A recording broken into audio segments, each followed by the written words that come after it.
Assalamualaikum teman-teman. Lagi-lagi Gus Miftah ya, kembali membuat kita semua ini heboh ya.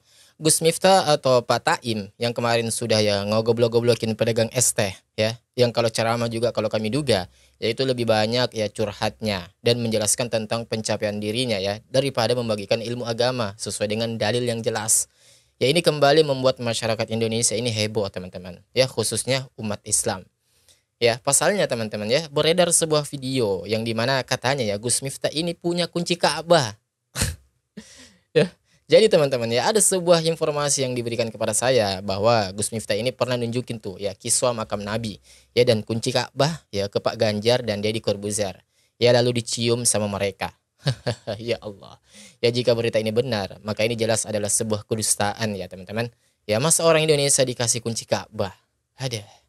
Ada saja ya. Nah teman-teman ya, melanjuti penasaran saya terhadap informasi tersebut ya, akhirnya saya ini coba mencari-cari videonya. Ya, apa benar sih ya Pak Miftah itu punya kunci Ka'bah? Ya ternyata memang benar teman-teman ya, ada video yang memperlihatkan ya di pondok pesantren yang Gus Miftah itu, yaitu mencium-cium kunci Ka'bah. Ya dan itu terlihat juga ada Pak Ganjar dan Deddy Corbuzier ya, yang baru-baru ini juga jadi perbincangan oleh netizen ya, akibat nge-PA-PA-in ya anak kecil yang mengomentari makan gizi gratis. Yang satunya goblok-goblokin ya, dan yang satunya lagi nge-PA-PA-in anak kecil ya. Klop sudah nih. Hah. Baik teman-teman, mungkin coba kita lihat langsung saja videonya ya. Ya, dan berikut video detik-detik ya Pak Miftah ini punya kunci Ka'bah. Ibu-ibu kalau nyuwun diringi selawat, nggih. Sambil dibuka sambil sholawat katanya teman-teman ya, sambil dibuka petinya ini sambil sholawat. Salah al-badru.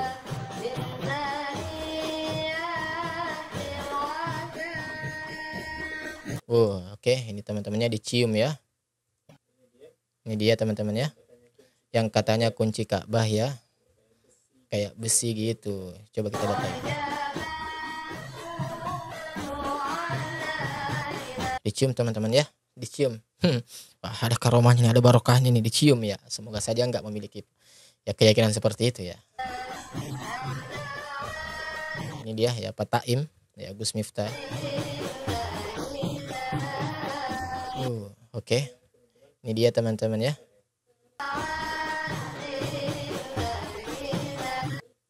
Nah, ini dia. Seperti besi gitu ya. Katanya sih ini kunci Ka'bah. Ini dia Pak Ganjar teman-teman ya. Pak Ganjar juga disuruh cium kunci Ka'bah ini. Wangi katanya. Ya, wangi katanya Pak Ganjar. Wangi. Dengerin kita ulang ya, coba. Nggak kedengaran suaranya, tetapi dari ya ekspresi pergerakan mulutnya itu bisa kita tahu teman-teman ya, dia mengucapkan apa. Kelihatan kok. Wangi kata Pak Ganjar. Terus selanjutnya Deddy Corbuzier juga disuruh cium. Tak kelihatan ya, ketutup. Terus yang lainnya juga, tamu-tamu yang lainnya juga disuruh cium kunci Ka'bah. Selain kunci Ka'bah, katanya di sini juga ada kiswah ya, kiswah makam Rasulullah SAW ya, mungkin bisa kita lihat ya, kita percepat sedikit. Nah ini dia teman-teman ya, kiswahnya dicium juga oleh Pak Miftah ya. Kalau kiswah begini banyak juga ya di toko online ya.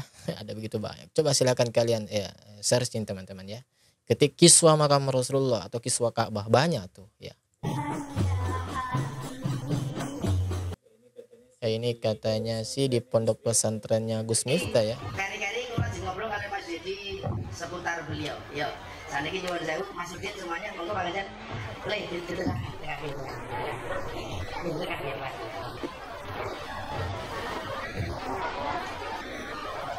Langsung dikirim ke Makassar. Muga-muga sedaya pikantos syafaatipun Kanjeng Nabi. Amin. Baik teman-teman ya, itu tadi videonya ya. Saya berani menyatakan ya, 100% ini adalah kedustaan. Ya, kalau ada orang Indonesia yang mengaku memegang kunci Ka'bah. Ya, karena pemegang kunci Ka'bah itu ya di zaman dahulu, ya zamannya Rasulullah itu sudah ditentukan siapa orangnya. Yang menentukan itu adalah Rasulullah Shallallahu Alaihi Wasallam. Ya, jadi secara turun temurun, ya terus dari keturunan tersebutlah yang memegang kunci Ka'bah. Ya, tidak boleh digantikan oleh keturunan lain selain daripada keturunan itu yang ya telah ditetapkan oleh Rasulullah. Ya, keturunan siapakah itu? Ya, apa nama keturunannya? Ya, kita simak penjelasan dari Syekh ya Muhammad Fuli, teman-teman. Berikut videonya. Kemudian Nabi Muhammad menerima kunci Ka'bah dari Abi Talha dan memberikan kunci Ka'bah lagi ke Abi Talha, ke keturunan Abdullah, teman-teman. Kemudian Jadi ini penjelasan dari Syekh Muhammad Al-Fuli, teman-teman ya. Ini channel beliau ini cukup bagus juga ya. Begitu banyak memberikan kita edukasi. Nabi Muhammad bersabda, "Khuduha khalidatan talidatan la yanza'ha minkum illa zalim." Beliau bersabda, ambillah kunci ini wahai Abi Talha, ini akan berada di tanganmu dan tangan keluargamu selamanya. Tidak ada yang mengambilnya dari kamu kecuali orang zalim. Jadi Rasulullah bersabda, orang yang memaksa Abi Talha atau keturunannya untuk menyerahkan kunci Ka'bah kepada orang lain, maka dia itu orang zalim. Nabi Muhammad sallallahu alaihi wasallam selamanya sampai hari kiamat. Masya Allah, sampai hari ini sudah jelas teman-teman ya, selamanya sampai hari kiamat. Kunci Ka'bah atau posisi as-sidanah itu, ganti kiswa, memperhatikan Ka'bah, kasih bau yang wangi ke Ka'bah, itu semuanya tugas keturunan Abi Talha. Masya Allah. Yang salah satu cucunya, cucu jauh yaitu Saleh bin Zaid Al-Abidin Asy-Syaibi yang meninggal beberapa bulan yang lalu. Selain beliau memegang kunci Ka'bah, beliau juga merupakan seorang profesor dan ulama yang sangat besar. Tidak ada yang berani mengambil kunci Ka'bah dari keluarga tersebut, karena Rasulullah menyampaikan yang mengambil itu sudah jelas teman-teman ya. Kunci Ka'bah dari keluarga tersebut adalah orang zalim. Jadi Raja Salman sendiri tidak berani mengambil kunci Ka'bah, padahal Raja Salman ya nggak usah bahas. Pokoknya tidak ada yang berani mengambil kunci Ka'bah dari mereka. Sampai hari ini teman-teman, kalau ada tamu negara, kalau ada orang penting yang ingin masuk ke dalam Ka'bah, Raja tidak berani membuka pintu Ka'bah, tidak berani, pihak keamanan tidak Masya Allah ya. berani membuka pintu Ka'bah. Mereka harus telepon dulu ke orang yang pegang kunci Ka'bah dari keluarga Abi Talha, atau sekarang nama keluarganya sudah berubah jadi keluarga Bani Syaibah ya. Saya nggak mau bikin teman-teman pusing dengan banyak nama. Nah, jadi jelas ya, yang memegang kunci Ka'bah secara turun-temurun adalah Bani Syaibah ya. Sekelas Raja Salman sekalipun ya itu tidak berani mengotak-atik kunci Ka'bah, teman-teman. Ya, karena itu sudah menjadi wasiatnya Rasulullah SAW. Ya, bahwa kunci Ka'bah ini itu dipegang oleh keturunannya ya Abi Talha, yang disebut sekarang keturunan Bani Syaibah. Ya, Rasulullah mengatakan, siapa yang memaksa mengambil kunci ini dari keturunan Abi Talha, ya maka dia adalah orang-orang yang zalim. Ya, jadi sekarang pertanyaannya adalah, ya si Pak Miftah ini keturunan siapa? Ya, keturunan Bani Syaibah kah? Ya, kok bisa punya kunci Ka'bah begitu? Ya, gelar Gusnya saja itu masih dipertanyakan, ya masih diperdebatkan, ya nggak diakui. Ya kan begitu. Ya, ataukah yang ada di pondok pesantrennya Pak Miftah itu sebenarnya hanya replika saja? Ya, kan banyak juga tuh dijual di toko online. Ya, replika-replika semacam itu. Ya, kalau memang itu hanya sekedar replika saja, ya jelaskan dong bahwa itu replika. Biar nggak ada dusta membawa-bawa nama Rasulullah SAW. Ya, apalagi sampai dicium-cium ya seperti itu. Ya, termasuk juga kisahnya yang kita bisa lihat di video tersebut ya. Itu sampai dicium-cium seperti itu. Ya, digotong-gotong. Ya, katanya itu kiswah makam Rasulullah lah. Ya, ini kiswah asli lah. Ya, dan faktanya kita bisa lihat banyak sekali pemalsu kiswah makam Rasulullah menjual di toko online, teman-teman. Ya, kalau yang asli ya nggak mungkin lah diobral di toko online seperti itu. Ya, apalagi sampai ada yang dibungkus kecil-kecil. Ya, saya juga nggak paham itu buat apa ya dibungkus kecil-kecil seperti itu. Ya, teman-teman ya, di antara kedustaan yang amat sangat besar sekali dosanya, ya bahkan langsung ditujukan ke neraka, ialah berdusta atas nama Rasulullah SAW. Ya, man kadzaba alayya muta'ammidan ya falyatabawwa ya maq'adahu minan nar. Barang siapa yang dengan sengaja berdusta atas nama Rasulullah SAW, ya maka hendaklah dia mengambil tempat duduknya di neraka. Ya, begitulah sabda Rasulullah di dalam hadis riwayat Bukhari dan Muslim, teman-teman. Ya, dan sekali lagi ya saya tegaskan bahwa kunci Ka'bah itu tidak bisa dipegang oleh sembarangan orang. Ya, karena Rasulullah sudah menciptakan siapa pemegang, ya menetapkan, lebih tepatnya Rasulullah sudah menetapkan siapa pemegang kunci Ka'bah itu secara turun-temurun. Ya, kunci Ka'bah akan dipegang oleh keturunan Bani Syaibah selamanya. Ya, itu kata Rasulullah SAW. Jadi kunci Ka'bah bukan dipegang oleh oknum gus-gusan yang menghina pedagang es.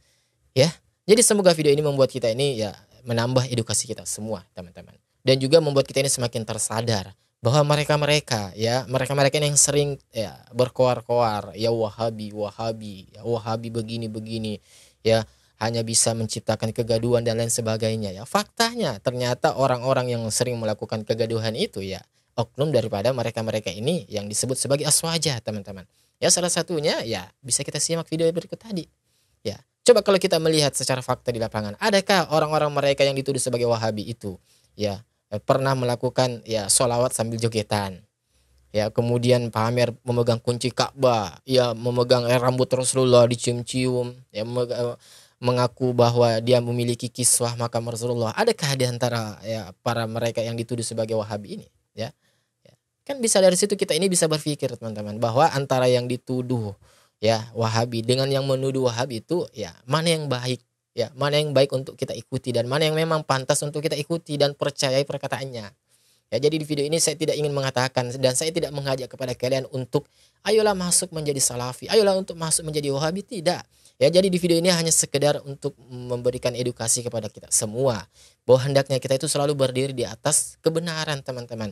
Ya sekalipun misalkan ada oknum dari para orang-orang yang mereka ini dituduh sebagai Wahabi melakukan kekeliruan, maka kami pribadi juga akan mengkritisinya, kami pribadi juga akan membahasnya. Ya salah satunya kemarin ada juga ustaz dari yang orang ini ya disebut-sebut sebagai Salafi, ya ada oknum daripada Wahabi ya dicap sebagai Wahabi dari itu penampilannya ataupun metode dakwanya, yaitu tidak membenarkan atau tidak menyetujui para pejuang Palestina di sana, ya bahkan menurut orang ini seharusnya para pejuang Palestina itu keluar saja. Nah itu kan ada suatu pernyataan yang sangat ngawur dan kami pribadi juga mengkritik hal itu. Ya artinya di sini kami hendak memberikan suatu ya kejelasan dan pembelajaran bahwa ya hendaknya kita ini menjadi seorang muslim yang baik, ya selalu berdiri di atas jalan kebenaran, ya bukan berdiri di atas jalan ya kelompok tertentu, harokat tertentu, ya. Dan seperti itu teman-teman, ya hendaknya kita ini tidak taklid buta. Ya sekalipun misal ada di dalam kelompok kita melakukan kesalahan, maka kita seharusnya menjadi ya orang yang ya, gentle lah, mengakui bahwa orang tersebut salah dan kita kritik. Ya, sekali lagi teman-teman ya, disinilah seharusnya kita membuktikan kepada kita ini bahwa Wahabi dengan orang yang menuduh sebagai Wahabi itu mana yang terbaik dan mana yang seharusnya kita ya percayai dan ikuti. Ya, coba kita lihat. Ya, sholawatan sambil jogetan, siapa yang melakukannya? Ya, kemudian klaim memiliki rambut Rasulullah, siapa yang melakukannya? Kemudian ngeklaim memiliki kunci Ka'bah, siapa yang melakukannya? Kemudian ada seseorang yang dianggap ulama, ya Gus, ngegoblok-goblokin pedagang ST. Itu siapa yang melakukannya? Dari kelompok mana, teman-teman? Ya. Sosnya kejadian-kejadian, semua kejadian-kejadian ini membuat kita ini semakin berpikir, teman-teman. Seperti biasa gimana nih pendapat kalian tentang ya khususnya Pak Miftah ini, teman-teman? Ya, apakah kalian mempercayai bahwa yang dicium oleh Pak Miftah ini adalah kunci Ka'bah atau hanya replika saja, teman-teman? Ya silakan komen di kolom komentar kita di bawah. Dan insya Allah kita ketemu lagi di video selanjutnya. Wassalamualaikum warahmatullahi wabarakatuh. Barakallahu fikum dan salam akal sehat.